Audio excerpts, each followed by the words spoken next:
But I think everyone in this band and people have been and gone, so to speak, have passed through Fleetwood Mac.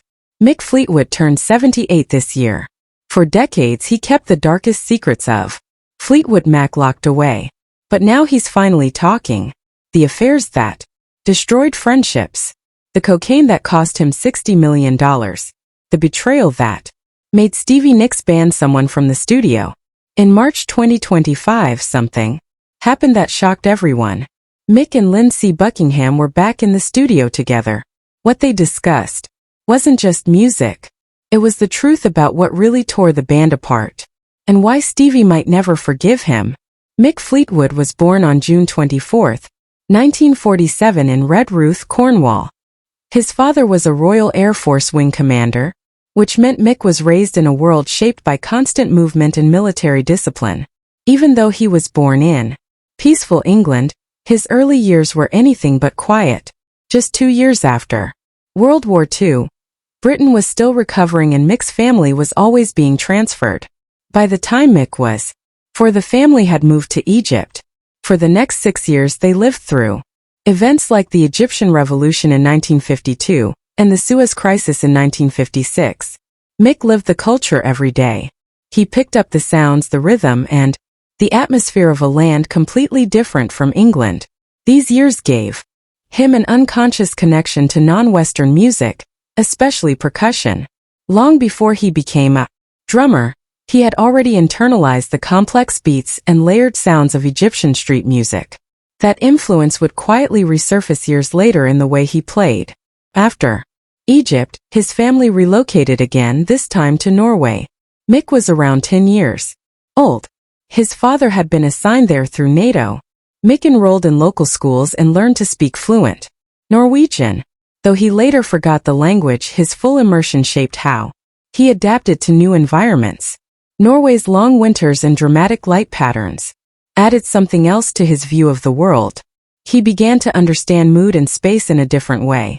That understanding later came through in his music, especially in how he created atmosphere with rhythm. The isolation of Norway also made him more self-reliant and gave him a comfort with silence that most kids never learn. School, however, was a struggle. Mick had severe dyslexia and it left him frustrated and misunderstood. He failed tests even though he was clearly bright and creative.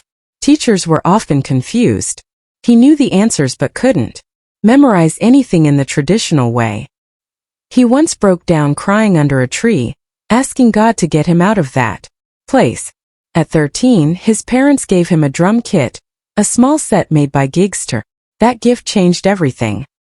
He taught himself to play in the attic, practicing to Everly Brothers and Cliff Richard records. With no formal training, Mick developed a natural instinctive approach. What started as therapy became a calling. Creativity ran through his family. His father wrote poetry and played drums for fun. His sister Susan became an actress and his other sister Sally explored sculpture. Mick was part of that same creative stream. When he was 12, he built a fake nightclub in a barn behind their house in Gloucester. He called it Club Keller. He set up lights, made a stage, and imagined it full of people. Years later, he opened a real venue in Maui called Fleetwood's on Front Street, and he traced the idea directly back to that barn. That childhood fantasy wasn't just pretend. It was a vision. He already understood that music was about creating a world people could step into. 15, Mick dropped out of school. He was failing and miserable. His family surprisingly supported the decision. They believed in him, especially after seeing how he'd connected with music. They bought him a better drum kit, and he moved to London to chase the dream. He didn't have a car, but he bought a second-hand taxi. It became his band van. People started hiring him not just because he could play, but because he showed up with real drums and could transport them himself. That made him valuable. He slept on the floor of his sister Sally's place in Notting Hill and started inserting himself into the local scene. Things started moving fast. Within a year of arriving in London, a musician named Peter Bardens, who lived just a few doors away, offered him a gig. Bardens needed a drummer for his band, The Cheney. It was 1963 and Mick was only 16. Almost immediately they were opening for acts like the Rolling Stones and the Yardbirds. They even appeared in a short film in 1965 called Mods and Rockers, where a young-haired Mick can be seen drumming. He had officially entered the world of rock and roll, and he hadn't even turned 18 yet. After that, he joined the Bow Street Runners. In 1966, the band had already won a major contest 2 years earlier on a TV show called Ready Steady Win, a competition designed to discover the next Beatles. They had scored a recording contract and $1,000 in prize money.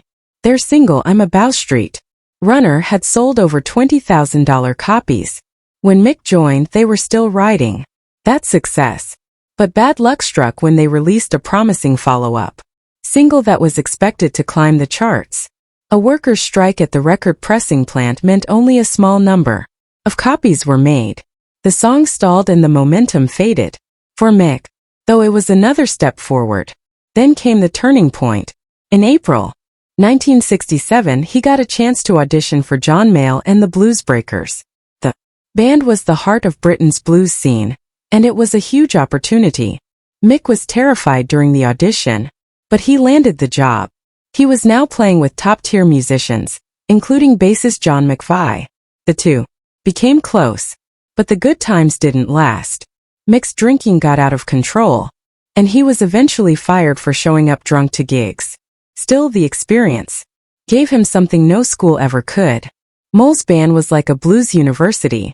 Mick was learning from the greats, absorbing everything from John Lee Hooker to Muddy Waters. He was becoming more than just a drummer.